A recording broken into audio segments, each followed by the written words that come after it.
Nosso coração, Senhor, por sermos teu povo, Senhor, rebanho do teu pastoreio. Entramos por tuas portas com ações de graças, e nos seus atos com hinos de louvor. Damos graças ao teu nome, te bendizemos, porque tudo vem de ti. Tua graça e tua vida. Pai, nessa noite de alegria e festa dos nossos corações, nós desejamos ainda um pouco mais. Vermos a Ti na Tua palavra. Vermos algo mais da beleza e da glória do Teu Filho. E algo mais a respeito da nossa imensa necessidade de Ti e do Teu amor. Abençoe-nos com Tua palavra. Nós somos Teus filhos. Alimenta-nos com Tua palavra. Cobre-nos com o precioso sangue do Teu querido Filho. E semeia a Tua palavra nos nossos corações. Muito obrigado por tudo que o Senhor tem feito em nosso meio. Pela graça eficaz do Senhor. Em nome de Jesus. Amém. Irmãos, nós iremos então retomar uma série de estudos que iniciamos já há alguns dias a respeito dos alicerces da nossa confissão. Nós temos dito aos irmãos que nós temos como igreja, de modo geral, vivido dias de imensa necessidade de voltarmos ao princípio, ao que é essencial. Deixa eu trocar o falante aqui. Igreja, como igreja em geral, uma necessidade imensa de retornarmos ao que é essencial. Temos dito aos irmãos que Satanás, de alguma forma, se compraz em que a igreja esteja circulando em torno daquilo que não é o essencial. E, irmãos, nós não temos tido mais tempo para estarmos gravitando em torno de coisas que não são o foco, que não são a essência. Quantas pessoas, quantas famílias são capazes de viver a vida toda gravitando em coisas que não são a essência, mas não sem um triste resultado e uma triste colheita. Na vida cristã, na nossa relação com Deus, não é diferente. Enquanto nós estivermos gravitando em torno daquilo que não é a essência, mesmo que seja bom, mesmo que seja lícito, até mesmo indo mais longe, mesmo que sejam bênçãos de Deus, dádivas de Deus, das suas próprias mãos, se nós estivermos gravitando em torno destas coisas, nós estamos condenados a uma vida espiritual medíocre. E Satanás tem tido, de alguma maneira, lugar na vida dos santos, de modo geral falando, para nos chamar a atenção àquilo que não é a essência. Irmãos, há muitas coisas significativas no meio do povo de Deus, que tem um lugar de importância. Quando nós vamos colocar as coisas em lugar correto em nossa casa, cada coisa ocupa o seu lugar. Se nós tivermos uma casa corretamente imobiliada, cada móvel cumprindo a sua função, nós não colocamos cadeira no banheiro, né? Nós colocamos cadeira na copa, mesa na copa, nós colocamos móveis nos lugares adequados, a cama no quarto. Quando nós temos então as coisas colocadas adequadamente numa casa, isso é muito bom. Mas se nós não temos aquilo que é o foco na casa, ou seja, os relacionamentos, então nós temos uma casa muito boa, bem organizada, mas vazia. A casa de Deus, da mesma forma. E eu penso que como igreja em geral, nós temos tido necessidade, ao mesmo tempo, tanto da organização desses móveis no seu lugar correto, o valor adequado de cada coisa e o lugar correto de cada coisa, para que então nós tenhamos a beleza do todo. Pois se entrássemos numa casa e achássemos um chuveiro na sala, uma cama na copa, nós íamos achar muito estranho. Então na casa de Deus, a mesma coisa. Nós precisamos que através do ministrar da palavra de Deus, nós tenhamos a ordem de Deus na casa de Deus. Agora, isso ainda é parte do propósito de Deus. Porque, é claro, o Senhor deseja que nessa casa, que esta casa dele, a casa de Deus, seja não apenas o lugar das coisas certas nos lugares certos, mas a casa de Deus seja o lugar de relacionamento, que é o que ele sempre intentou desde toda a eternidade. Lugar de relacionamento. Uma casa sem relacionamento é uma casa vazia. Não é um lar, né? É o que faz diferença entre casa e lar. Casa, de modo geral, todos têm, mas lar, alguns têm. E lar fala do relacionamento. Agora, irmãos, nós precisamos das duas coisas, para que então haja satisfação, tanto nos que vivem na casa, como aqueles que entram na casa. Da mesma forma a igreja. A igreja deveria estar provendo, em primeiro lugar, satisfação para Deus, que é o Senhor da casa, com os móveis adequados, no lugar adequado, os relacionamentos corretos, adequados em Cristo, satisfação a Deus, assim como esta casa deveria estar provendo plena satisfação para nós, porque a igreja é o lugar da habitação de Deus. A igreja é um povo que habita só. Nós não contamos com as pessoas do mundo para compartilhar de nossas vidas, porque isso é simplesmente impossível. Tente compartilhar das suas lutas espirituais se você é um cristão. Mas se você não conhece a Cristo, você não é um cristão. Você não faz parte desse grupo ao qual eu estou me referindo aqui. Você está separado ainda, né? Só pela graça de Deus e pela rendição ao Senhor Jesus, como foi o caso aqui do nosso irmão Rubem, você pode vir a participar dessa casa. Senão você ainda é um assistente. Mas se você é um cristão e faz parte dessa casa, você faz parte desse povo que habita só. Você nunca conseguirá compartilhar da sua vida espiritual com alguém que não conhece o Senhor. Ele não é nem mesmo capaz de te entender. Ele vai achar que você está ficando louco. Que você precisa urgentemente de uma ajuda psicológica. Quem sabe até de um sanatório. Seu caso é avançado. A igreja é um povo que habita só. É isso que a palavra de Deus nos diz lá em Números, capítulo 23. E não será contado entre as nações. É um povo que habita só. Irmãos, só nós entendemos a nós mesmos. Por causa do Espírito de Deus que habita em nós. Então, quanta necessidade nós temos de que essa verdade seja entranhada em nós. A igreja é um povo separado. Eclésia. Chamados para fora. Nós somos um povo totalmente separados. Ninguém pode entender a igreja, a não ser o seu Senhor e a própria igreja. Então, irmãos, nós temos partilhado sobre esses alicerces da nossa confissão, porque há um desejo no coração de Deus de que esses móveis, eles sejam colocados no seu devido lugar, cada coisa no seu devido lugar, para que essa casa possa ser uma casa, e que possa ser de casa um lar, em que verdadeiros relacionamentos são edificados, e em tudo essa casa, tanto como casa, como quanto lar, possa agradar a Deus, e também nos satisfazer. Aqui, né? Irmãos, o apóstolo Paulo, quando escreveu a Timóteo, ele disse assim: eu te escrevo para que saibas como se deve proceder na casa de Deus, que é a igreja do Deus vivo, coluna e baluarte da verdade.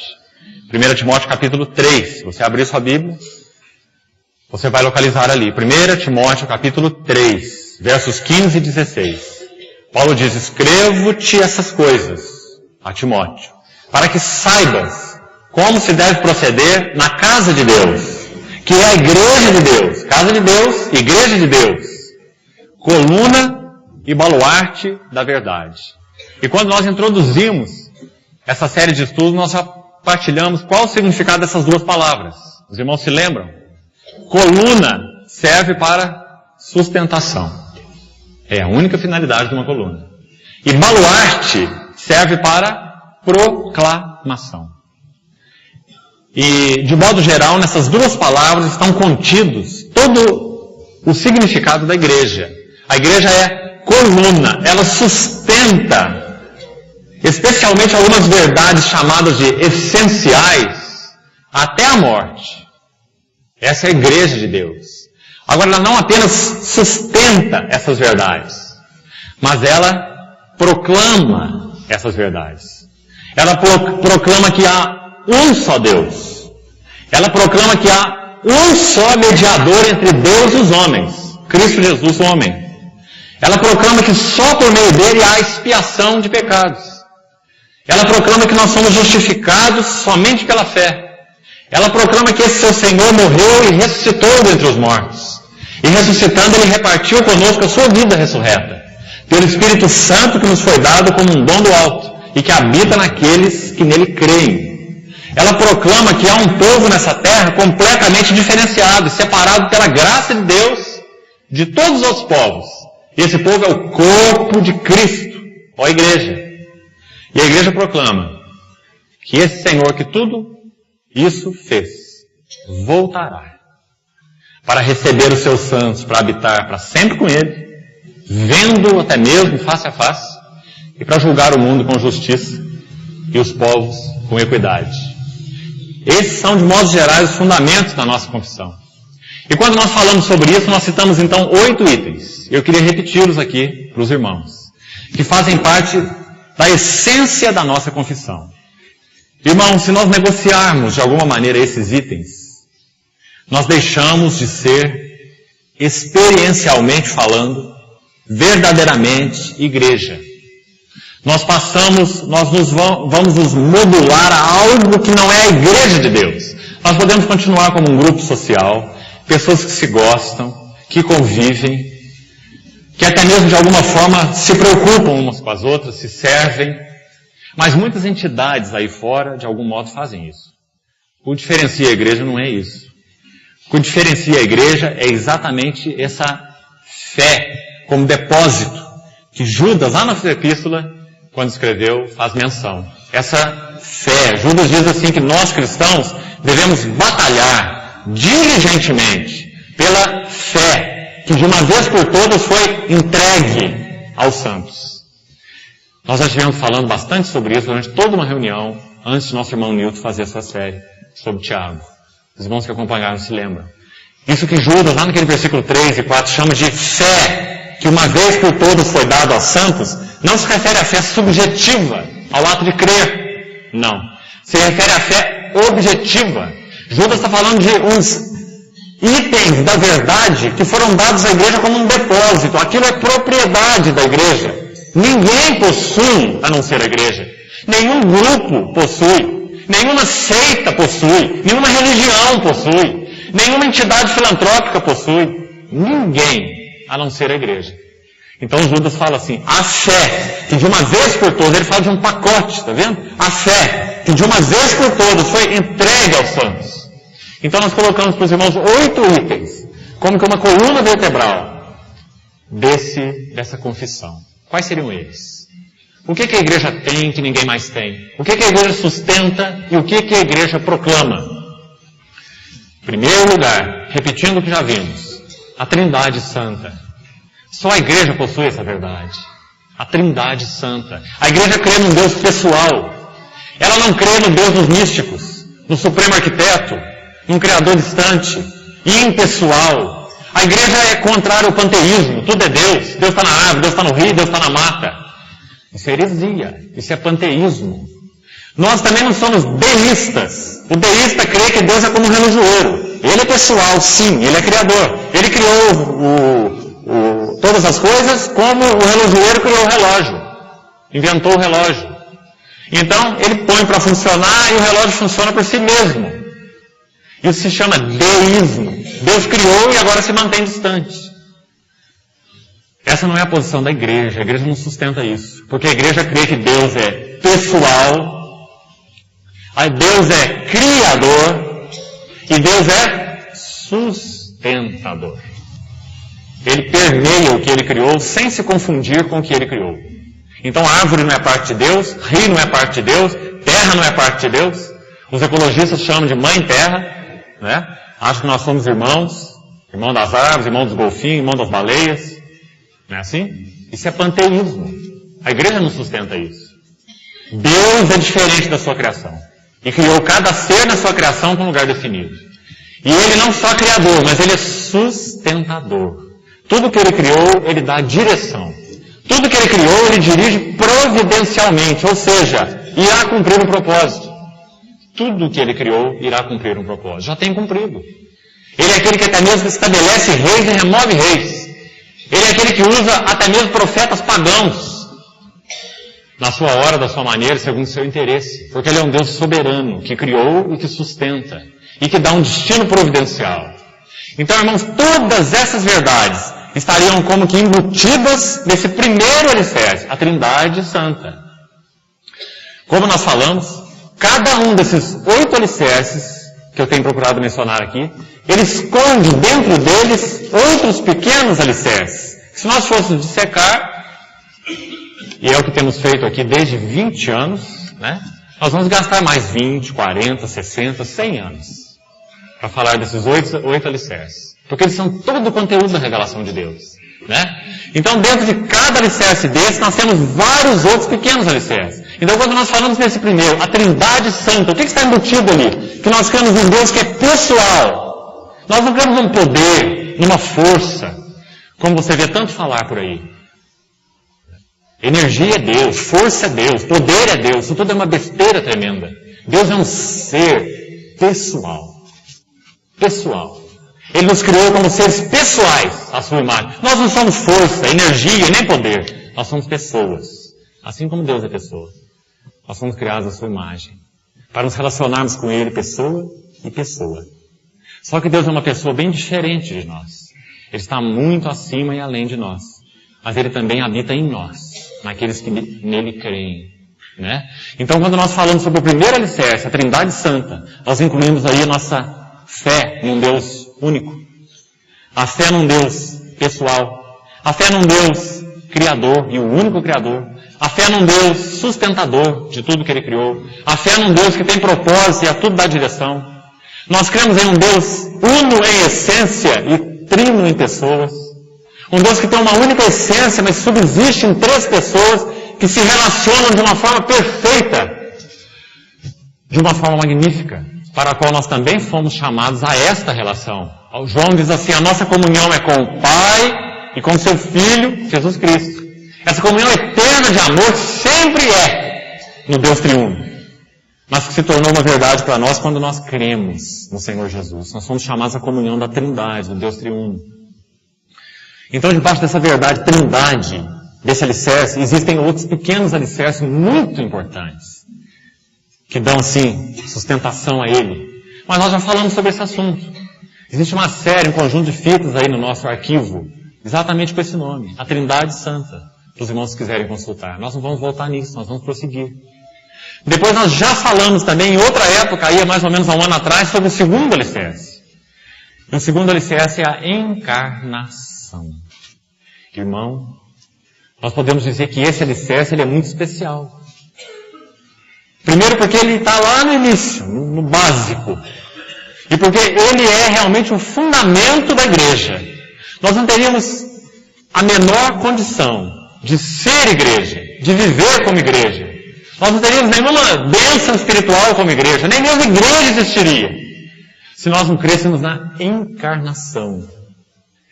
Nós poderíamos crer que Deus é triuno de alguma forma, de alguma maneira. Eu posso lembrar isso, creio nisso, creio num Deus pessoal, sim, creio que Ele é criador, sim, creio que Ele é sustentador, sim. Vamos dizer que de certa forma, falando de modo geral, essas verdades não incomodam tanto. Mas a verdade da encarnação incomoda muito, demais. Tudo que o diabo tem feito, irmãos, verdadeiramente rangendo seus dentes, é procurar desencarnar Cristo. Observe o ensino atual porque nós vivemos nos dias de hoje. Mas esse ensino vem de 2000 anos atrás, desde os tempos do apóstolo João. Se você ler o Evangelho, as epístolas, você vai ver. Mas observa o ensino, então, hoje, mais elaborado, né, com cores mais brilhantes do que os gnósticos iniciais, lá no primeiro século. Veja o que as heresias, as seitas, filosofias ensinam hoje.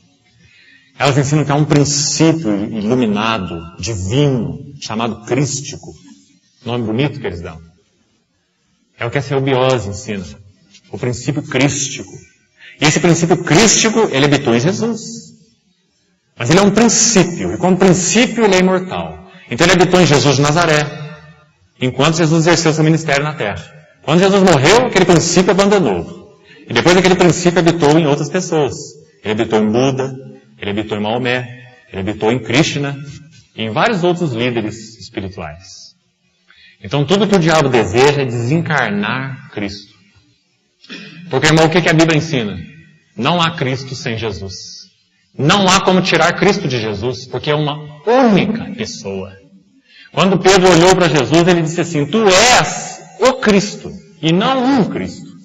Tu és o Cristo, o Filho do Deus vivo. Irmãos, se nós não cremos nisso, não há igreja, não há salvação.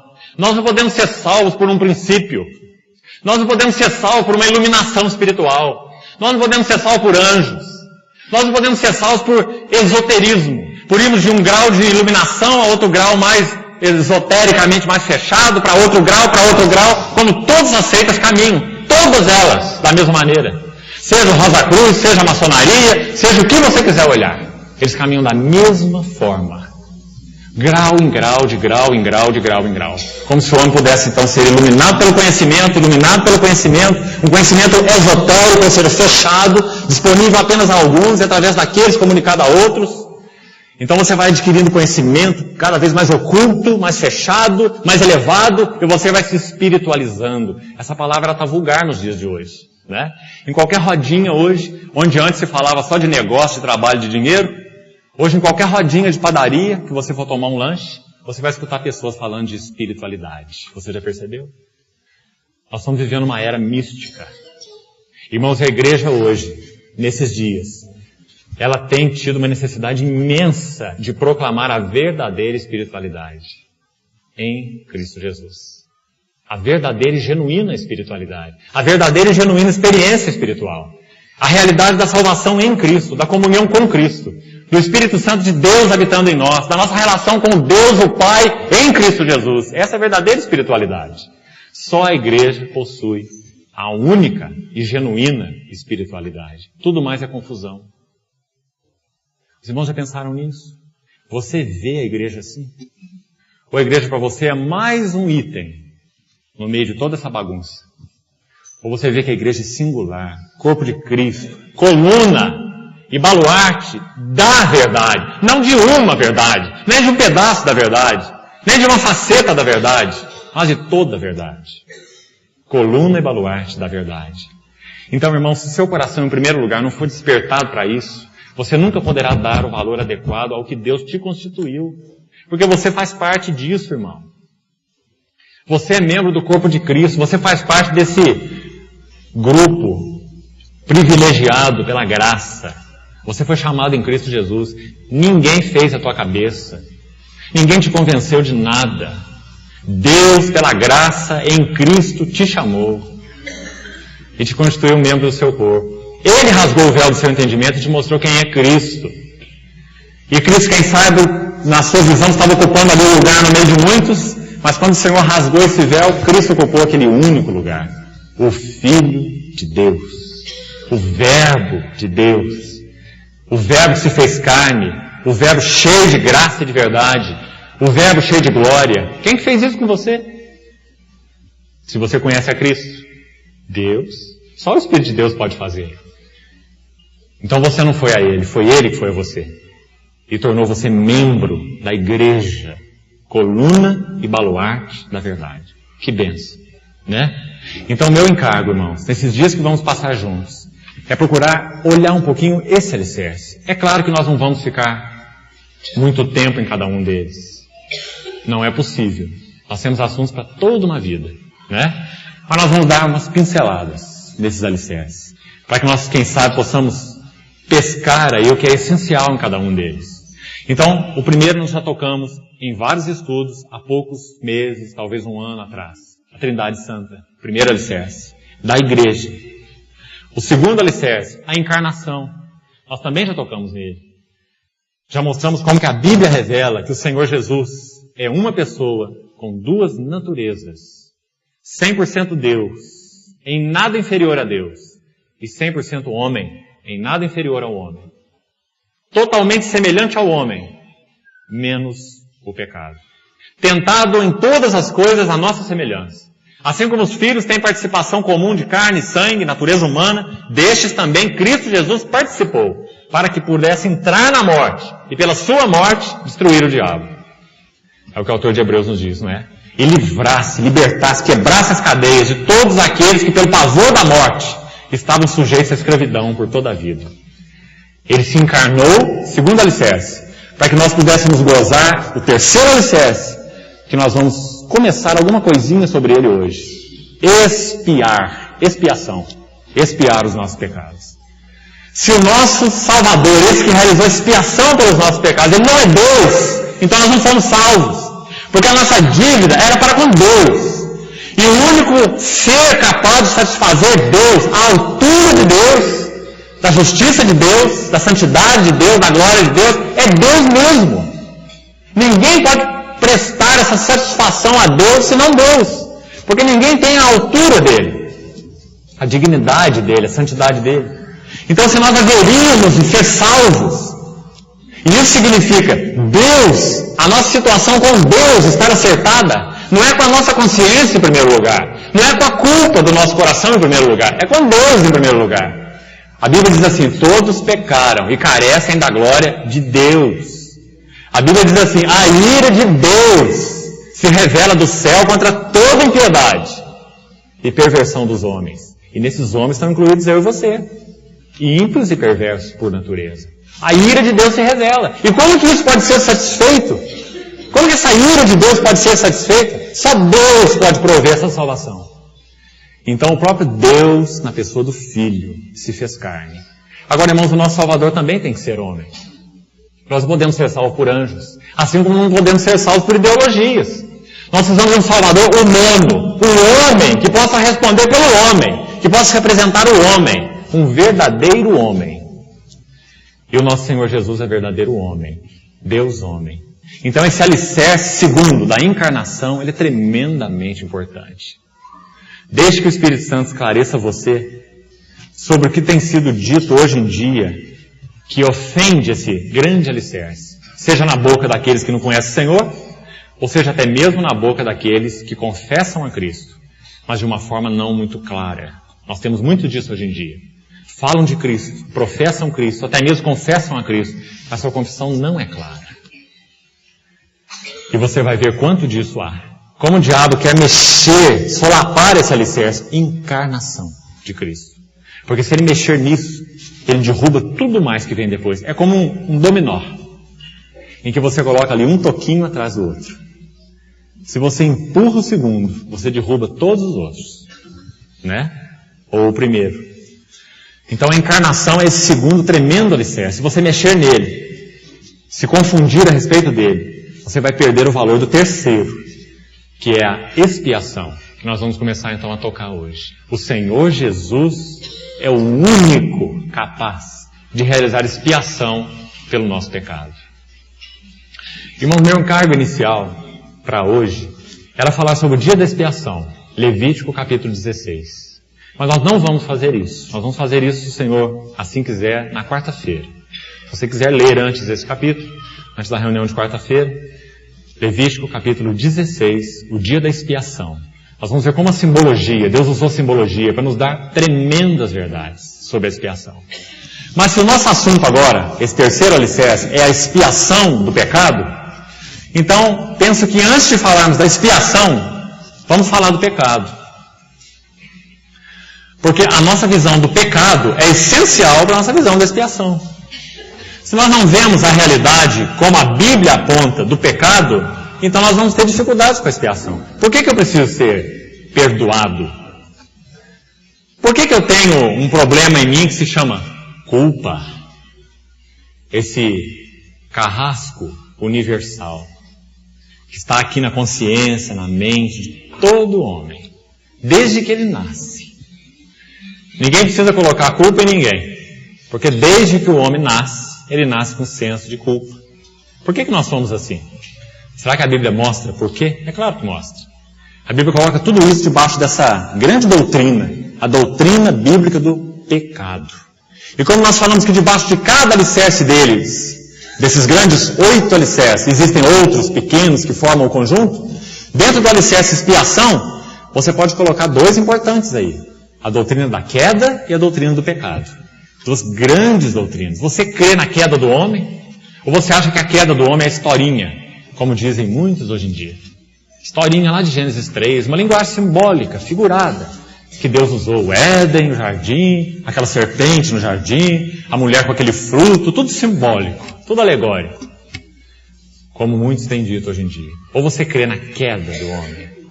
A Bíblia é muito firme sobre a doutrina da queda. O homem caiu. E a Bíblia é muito firme sobre a doutrina do pecado. Ou seja, o homem está alienado de Deus.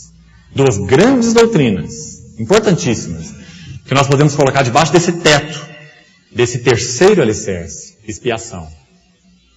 Mas antes de falar então um pouquinho sobre o pecado, hoje, gostaria de citar para os irmãos de novo quais são esses 8 alicerces, essa coluna.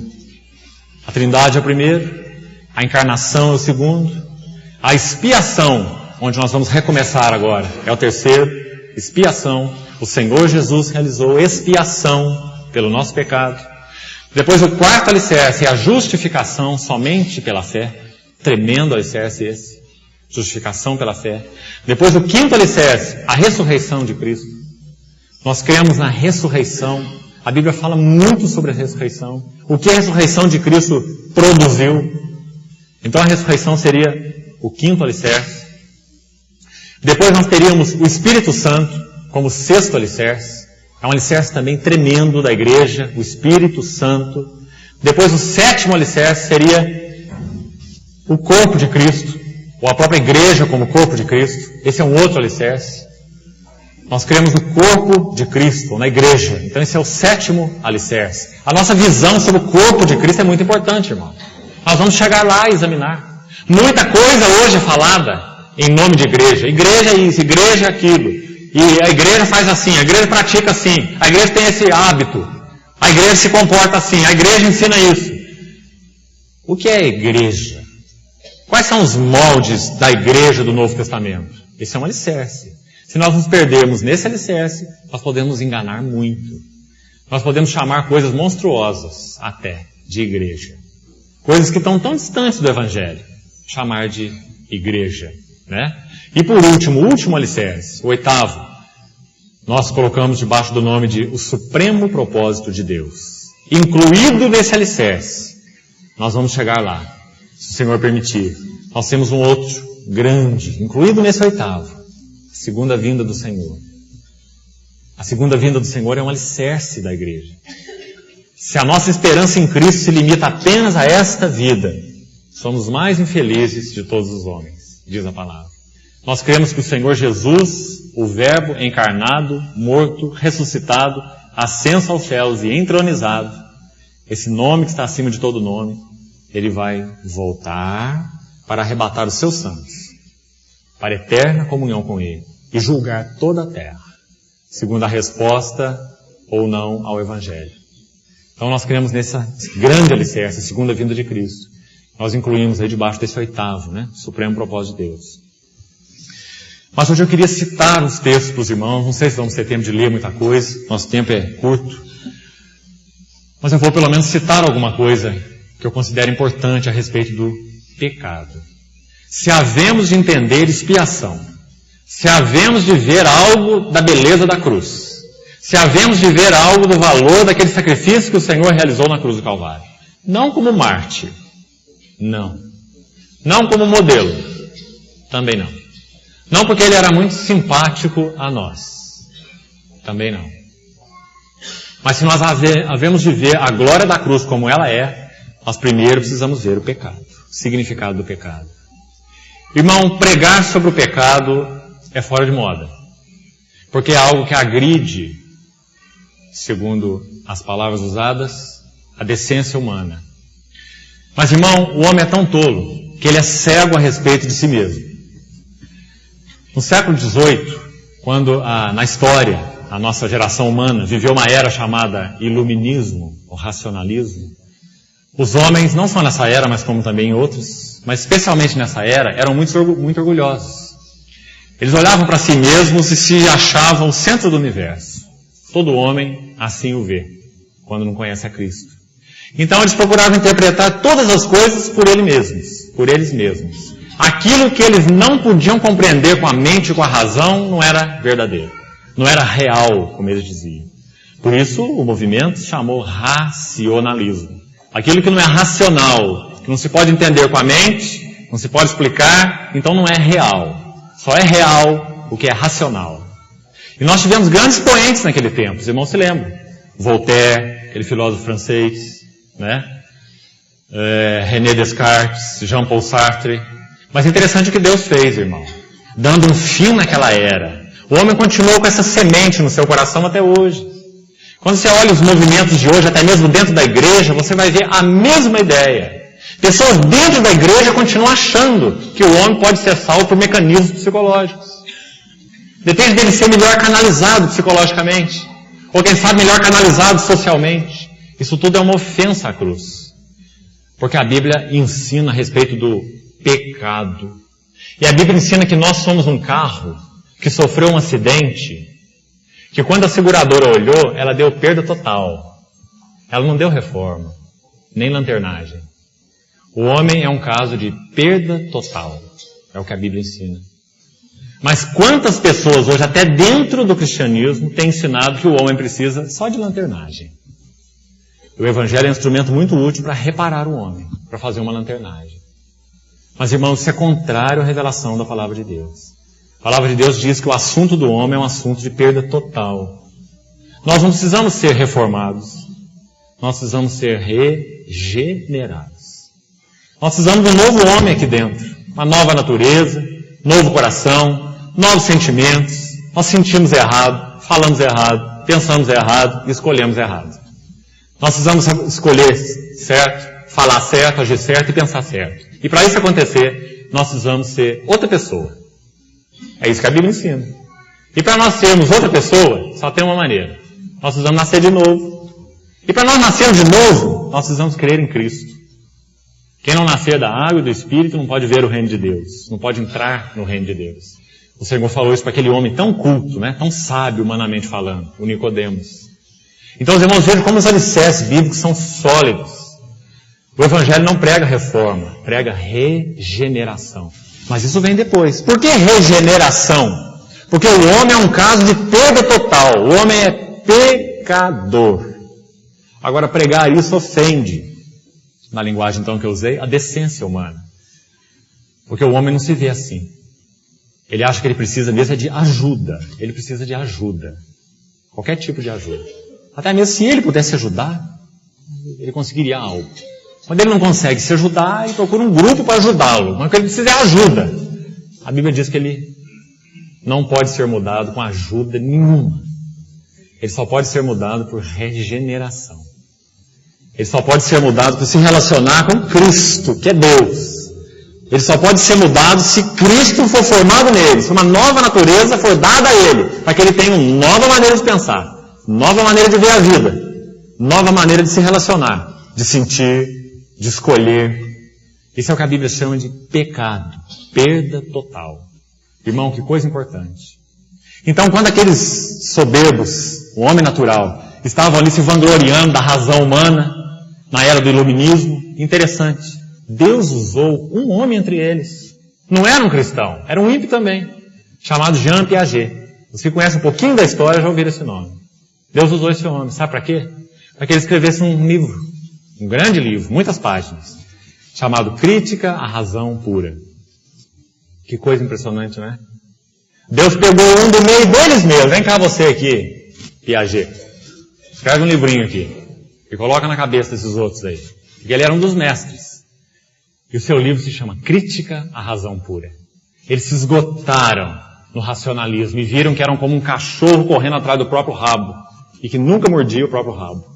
Nada, nada, nada. E quando você começa a ler esses homens, você vai encontrar o seu niilismo, não é? Eles chegaram a essa conclusão. Nada é nada. E se nada é nada, então viva a sua vida. Coma e beba, porque amanhã você vai morrer. Essa é a filosofia do racionalismo. Não é? Irmãos, quando esse Voltaire morreu, um dos expoentes dessa época, sabe o que aconteceu? Ele era francês. A Sociedade Bíblica Francesa comprou sua casa. E através da sua casa foram impressas milhares de Bíblias para toda a França. E 90 livros desse grande nome, esse Voltaire, um grande expoente da época do racionalismo, 90 livros dele, daí a poucos anos, foram vendidos por $2. Não valiam nada. E ele, quando estava vivo, disse que a Bíblia, daí a no máximo 100 anos depois dele, ia ser um livro que só ia ser encontrado nos museus. Foi isso que ele disse sobre a Bíblia. Era um livro que só ia ser encontrado em museu, daí a 100 anos. Voltaire morreu, sua casa foi comprada pela Sociedade Bíblica Francesa, e 90 livros dele foram vendidos por $2. Foi isso que Deus fez com aquele homem. Porque, irmãos, a verdade de Deus não pode ser suplantada. Não pode ser superada. A igreja é coluna e baluarte da verdade.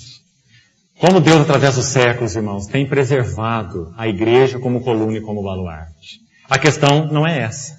A questão é se nós temos tido resposta ao Senhor, resposta no conhecimento de Deus, no estudo da palavra, na busca da visão do Senhor como ela é, sido parte desse testemunho. Essa é a questão.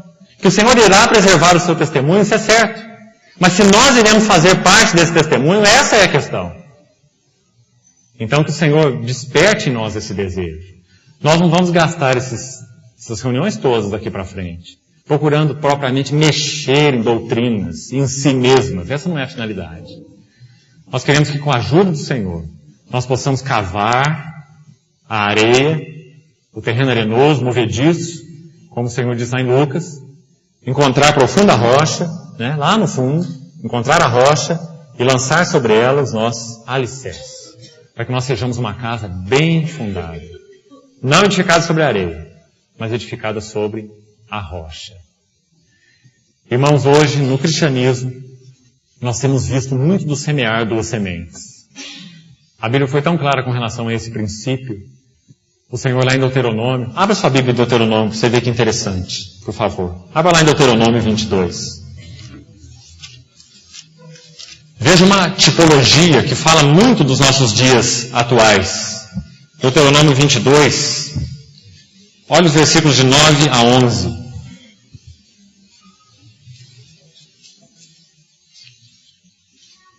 Interessante nós vermos por que o Senhor ordenou assim. Deuteronômio 22, 9. Não semearás a tua vinha com 2 espécies de semente. Veja bem.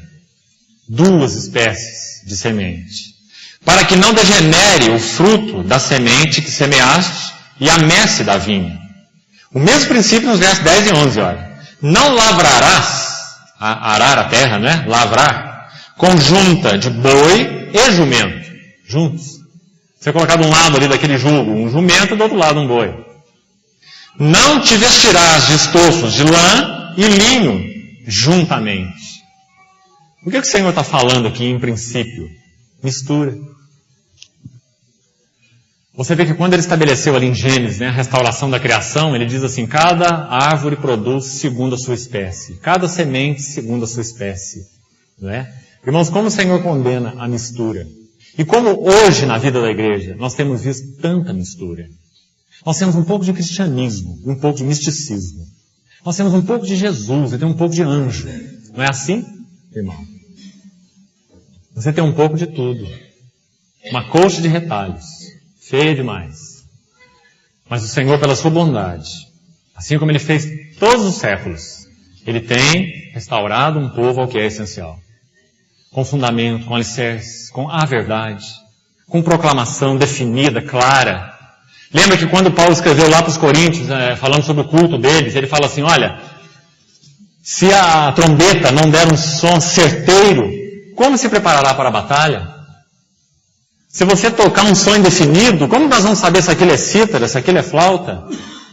Né? Lembra que Paulo falou isso aos Coríntios, lá no capítulo 14? Ele fala assim, também vós, quando os reunis, vocês têm que ter um som definido.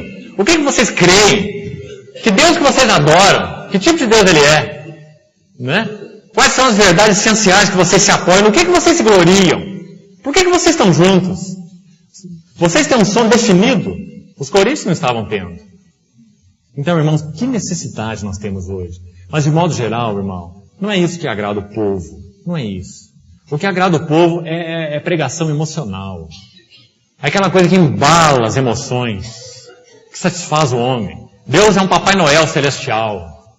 Você só precisa encontrar a maneira certa, ou quem sabe até através das pessoas certas, e os líderes se colocam nessa posição, eles são os mediadores. Então eles vão tornar claro o seu pedido a Deus, seu Papai Noel. Então você fica lá aguardando com fé, firme, dando dízimo, fiel, porque Deus, uma hora, Ele vai te abençoar. Papai Noel celestial. Não é? A igreja tem dado um som indefinido. Esse som não atrai ninguém. Esse som não fala nada sobre Deus. Esse é um Deus de cara frouxa, de cara errada. Então, irmãos, a finalidade de nós retornarmos a esse alicerce é que o Senhor possa resgatar nos nossos corações o que é essencial. Quais são os alicerces sobre os quais a igreja é edificada? Quais são os alicerces da nossa adoração? Por que nós adoramos a Deus? Por que nós temos segurança nele? Por que nós cremos que os nossos pecados foram perdoados? Por que o problema de nossa culpa foi resolvido? Por que nós temos alegria divina? Tudo isso tem um porquê. Mas se os alicerces não forem resgatados, nós estamos sobre a areia movediça. O dia que você arrepia, a reunião foi uma bênção. O dia que você não arrepia, a reunião não foi uma bênção, etc, etc. É assim? Isso tudo é nada, irmãos.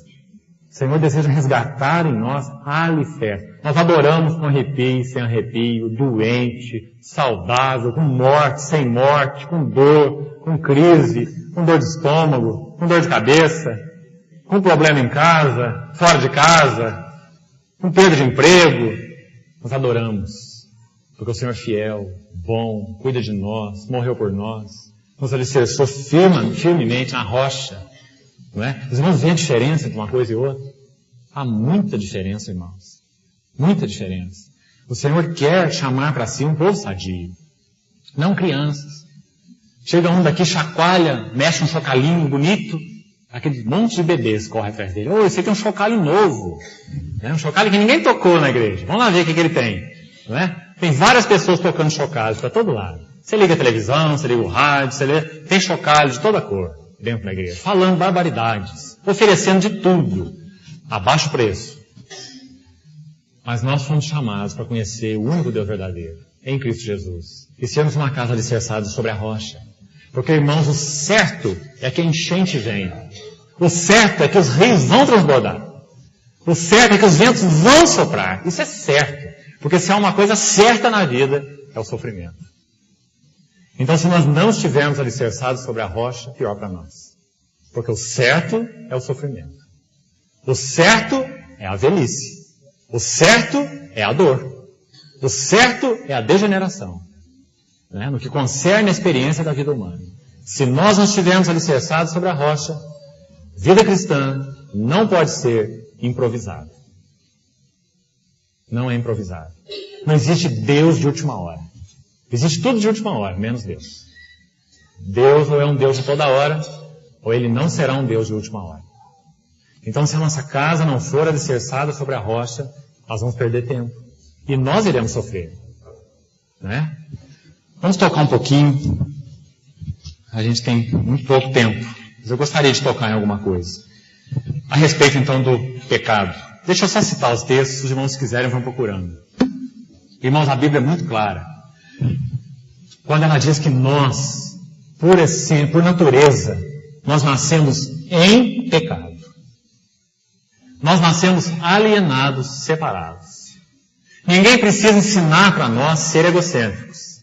Ninguém precisa ensinar para um menininho de 1 ano agarrar na mão da coisa que está na mão do pai e puxar para ele numa demonstração de rebeldia e de que isso é meu e me dá. E ninguém precisa ensinar para ele bater no seu coleguinha para obter o que ele quer. Ninguém precisa dessa aula. Essa aula está na natureza humana. O homem nasceu em pecado. No Salmo 51, versículo 5, Davi diz assim: eu nasci em pecado, e em pecado minha mãe me concebeu. O Salmo 58, logo à frente, abra sua Bíblia, por favor. É um versículo muito interessante. Salmo 58, o que eu citei é o Salmo 51, versículo 5, se você quiser conferir depois. Olha o Salmo 58, versículo 3. Desviam-se os ímpios desde a sua concepção. Desde a sua concepção. Desviam-se. Nascem e já se desencaminham, proferindo mentiras. Esse é o homem. Não há um homem verdadeiro. Não há um homem, por natureza, honesto. Irmãos, toda verdade, toda honestidade, toda sinceridade, toda, entre aspas, incorruptibilidade tem seu limite. Porque o homem é pecador. Ele é pecador. Nascem e já se desencaminham, proferindo mentiras. A nossa compreensão dessa verdade é a primeira necessidade para nós vermos a beleza da cruz, no que concerne a nossa salvação. E nós vemos então o porquê do Senhor naquela cruz, quando o pecado no singular, o pecado de todos nós, colocado sobre ele, fez então com que ele, naquele clamor diante do Pai, dissesse: Deus meu, por que me desamparaste? Desamparar, alienação, separação. Isso significa pecado. Pecado significa exatamente essa quebra, essa alienação. Então, às vezes, nós temos costume de usar palavras que, na verdade, elas são erradas. Eu não sei com relação a você, mas eu entendo que nós devemos ser muito cuidadosos com relação à palavra. As palavras são muito importantes. A palavra transmite ideias, transmite conceitos. Quando você fala, por exemplo, assim: eu larguei meu guarda-chuva lá na igreja, você está falando uma coisa errada. Não tem jeito de você largar um guarda-chuva na igreja, só você engolir o guarda-chuva. Porque a igreja somos nós, né? Não tem jeito de você deixar o guarda-chuva na igreja. Você pode deixar o guarda-chuva no local de reunião, mas não na igreja. Então nós usamos palavras erradas, né? Que exprimem a coisa errada. Porque isso aqui não é igreja. Isso aqui é só um local de reunião. Não é assim? Então, da mesma maneira, você diz assim: aquela pessoa só falta conhecer Cristo. Porque ele é uma pessoa boa, uma pessoa honesta, uma pessoa cumpridora dos seus deveres. Né? Que seja cumpridora dos seus deveres. Mas, estritamente falando, não há ninguém bom, ninguém honesto, ninguém verdadeiro. Somos todos pecadores. Gatos dentro do mesmo balaio, numa briga tremenda. Abra sua Bíblia em Tito. Tito capítulo 3. Por isso, irmão, que a cruz, ela vai brilhando aos nossos olhos. Uma outra ocasião nós vamos chegar nela. Mas, irmão, vê como que a coisa acontece. Quanto mais nós vemos o pecado, mais nós vemos a beleza da salvação. A beleza da cruz, não é assim? Não dá para você começar pela expiação. O assunto nosso é expiação, esse terceiro alicerce. Mas nós temos que começar pelo pecado. Por que nós precisamos de expiação? Nós somos bons, então não precisamos de expiação. Nós somos sinceros, então não precisamos de expiação. A expiação foi feita para os mentirosos. A expiação foi feita para os rebeldes. A expiação foi feita para os indignos. Não é para os dignos. Não é assim? Olha o que a palavra diz em Tito, capítulo 3. É por isso, irmão, que o milagre da regeneração é que realmente conduz as pessoas ao Senhor. É o milagre da regeneração, como o nosso irmão Newton aqui tocou muito bem. O milagre da regeneração. Ele, pela sua graça, nos deu vida, estando nós mortos nos nossos delitos e pecados. Pela graça sois salvos por meio da fé. Isso não vem de vós. A palavra é muito clara. É dom de Deus.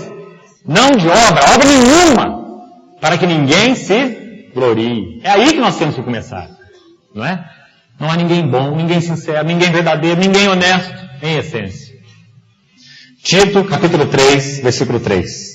Pois nós também, Paulo está se incluindo, ele também. E lembra que Paulo era um ladrão, um assassino, um bêbado, nada disso. Paulo era um fariseu, um homem zeloso da lei, super moral, humanamente falando, super caráter. Era ou não era? Era. E é ele quem está escrevendo isso. Nós. Ele está se incluindo. Você está vendo quando ele viu a Cristo? Quando ele viu a Cristo, ele viu que não existe super moral, não existe super caráter, não existe super nada. O homem é falido.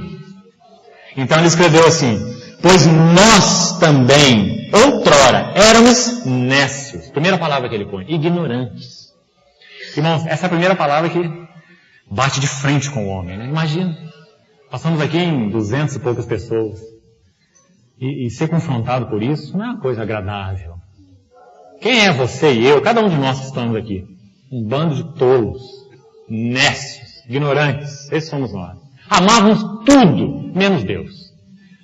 Achávamos que sabíamos tudo e não sabíamos nada. Achávamos que conhecíamos a vida e não conhecíamos nada. Né? Começamos a viver e vimos que não conhecíamos nada. Nécios. O que mais se diz? Desobedientes. Desgarrados. Ovelhas sem pastor. Ovelha sem pastor não é nada. Os irmãos sabem que, olhando o instinto animal, a ovelha é um dos animais mais burros que existe, e o burro é chamado de burro. A ovelha que devia ser chamada de burra. Porque a ovelha, no que concerne ao instinto natural, é dos animais mais burros que tem. A ovelha não aprende nada. A ovelha precisa do pastor para comer. Se deixar sozinha, ela morre de fome. O leão não morre, o burro não morre, a mula não morre, o jumento não morre, mas a ovelha morre. O Senhor Jesus falou assim: vós sois as minhas ovelhas. Ela não discerne nada, ela não sabe encontrar pastos, ela depende do pastor para tudo. O pastor que faz por ela. O pastor mostra a hora do pasto, ela vai beber água em águas turbulentas, o que ela faz? Cai dentro da água, morre afogado. Você já viu um animal cair dentro da água? A ovelha consegue morrer afogada numa água turbulenta. Por isso que o Salmo 23 fala assim: ele me conduz para águas o quê? Tranquilas. O pastor não leva a ovelha para águas tumultuosas. Ela é burra, nécia. Primeira palavra que Paulo põe aí, tola. Esses somos nós. Mas, irmãos, que bênção, né? Nós somos esses tolos que podem olhar para o Senhor, como o Salmo 23, e falar o que para ele? O Senhor é o meu pastor. Então, o burro está seguro, né? Nada me faltará. Ele me faz deitar, a ovelha não se acomoda, ela não se acomoda se tiver tudo certinho, né? A ovelha é perfeccionista. Não pode ter um mosquito, não pode ter um barulho, não pode ter um lugar que não seja bem fofinho para ela se aconchegar. Ela não dorme em qualquer lugar, pendurada em árvore, né? Igual as feras dormem, né? Não, de jeito nenhum. Ela tem que dormir no calorzinho, aconchegadinho. Ela é um animal terrível. Cuidar de ovelha é uma tristeza para o pastor, né? Porque é um animal complicado. Somos nós. Então, Paulo usa essa palavra, desgarrados, né? Como ovelhas que não têm pastor. Lembra o que Pedro fala? Pedro fala assim: agora, vós andavas desgarrados como ovelhas. Lembra? Pedro? Aí ele fala assim: agora, porém, vos convertestes ao pastor, o bispo das vossas almas. Coisa linda para nós, né? Ele realizou expiação por nós. Agora, primeiro nós precisamos ver pecado. Quem sou eu? Quem sou eu? Pecador, né? Então, Paulo diz lá: nécios, desobedientes, desgarrados. Olha como ele vai mais longe já. Escravos. Irmão, essa palavra ofende muito o homem. Sabe por quê? Porque a palavra que o homem mais gosta é livre. Não é? É dizer que ele é livre. Ele fica doido para sair de casa. Ele acha, naturalmente falando, é claro, né? A grande maioria dos lares. Ele acha que lar é uma prisão. Não, mas o pai isso, a mãe aquilo, limite daqui, limite de lá. Isso rebela em casa, rebela na escola. Todos nós por natureza. Porque ele acha que ele é livre. A cabeça dele é que é importante, a cabeça dele que é lúcida, a cabeça dele que entende tudo, não é? Então, ele gosta dessa palavra livre. Liberdade humana. Você já viu com que boca cheia o homem usa a palavra autonomia? Você já viu? Quando ele começa a ganhar dinheiro, ele entra na profissão, começa a ganhar dinheiro, aí ele vai falar da vida dele para os outros e fala: agora eu tenho tido a minha autonomia, tenho conseguido a minha autonomia. Ele está ganhando um dinheirinho, pode pagar aluguel. Irmãos, que palavra forte essa palavra. Nunca devia ser usada pelo homem dessa maneira. Autonomia.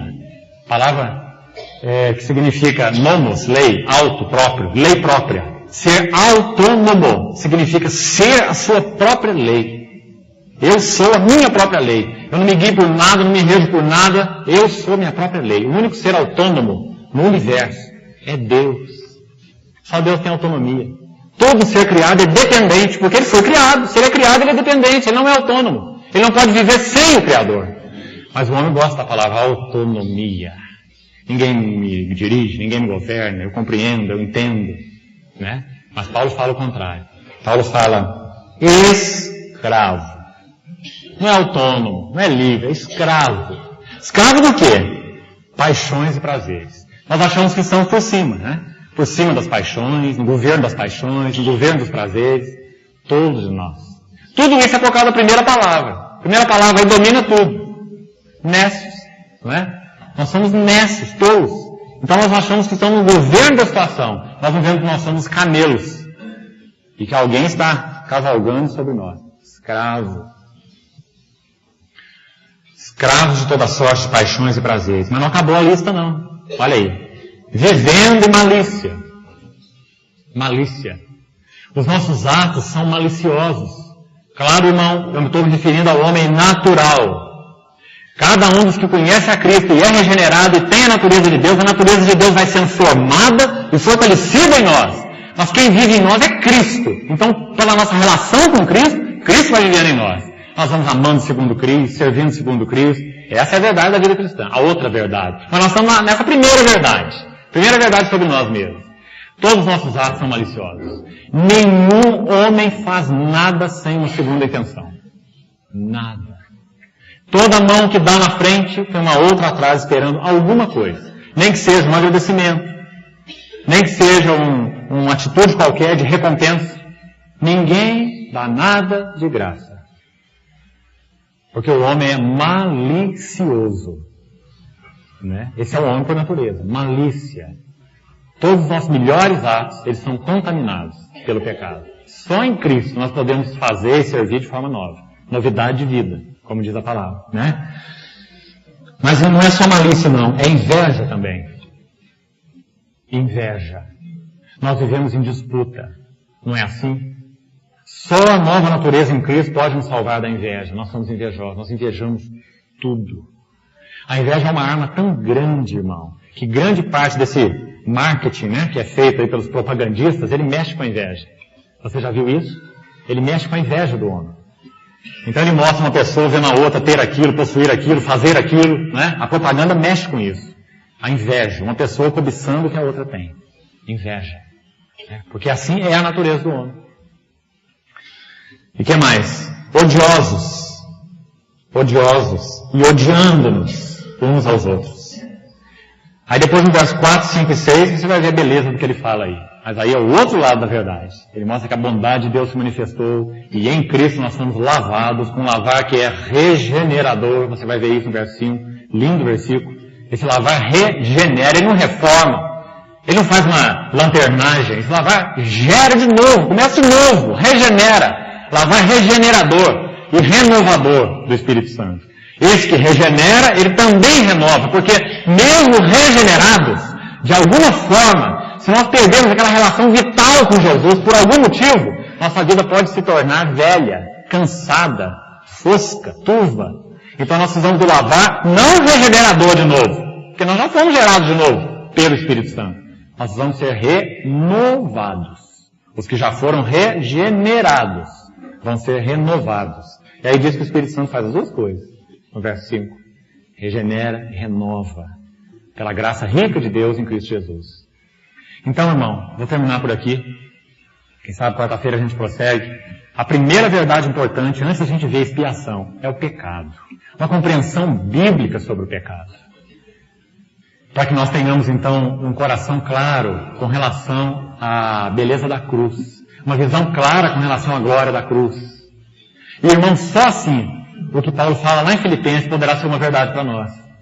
Quando ele fala ali sobre a verdadeira circuncisão, que não era aquela que o judeu praticava, uma circuncisão da carne, literal, natural. Paulo fala que a verdadeira circuncisão se compõe daqueles que adoram a Deus no Espírito. Sabe quem são os que adoram a Deus? São os que sabem que são pecadores. Ninguém adora a Deus se não sabe que é um pecador e não conhece a graça de Deus em Cristo. Ele adora só a si mesmo. Todos existem para me servir. Todos existem para fazer minha vontade. Sabe em que situações isso se torna mais claro? Nos nossos problemas crônicos. Sabe o que nos causa mais sofrimento, irmãos, na vida humana? Um problema crônico. Pense sobre isso.